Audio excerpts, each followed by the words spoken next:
1, crescendo! Autonomous is underway as the T2 shot made into the blue speaker. Spyder trying to make a shot to the speaker. Meanwhile, Steel Singer thinking another shot into the speaker with a note from their wing. Steel Singer trying to get the other note, but they're unable to get it. As time expires for Autonomous, 25 to nada. As we see robots having drop control.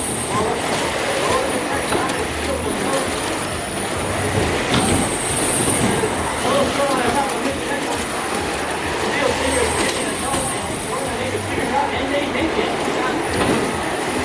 Meanwhile, on the red line, Spyder trying to get the note around it.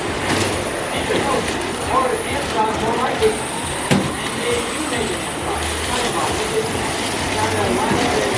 I'm good, you got the silly bit. So he gets one in. Meanwhile, Spyder got a note stuck in the robot, and that's the rival equipment. They ejected one of the robots successfully.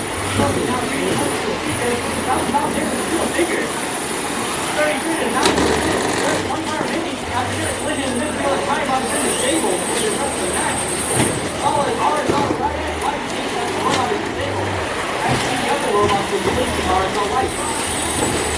And red speaker able by Singer to take a shot into the speaker. With a minute remaining, 31-24 is too fast to change hands. The red is essentially a 3v2.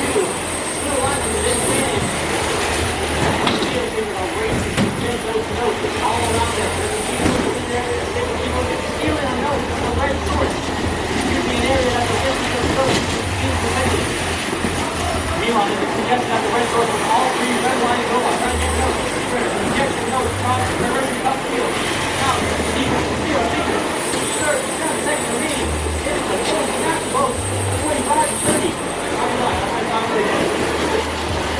Meanwhile, robots racing around, getting notes, flying with others, trying to contact idle 25-43 robots. Meanwhile,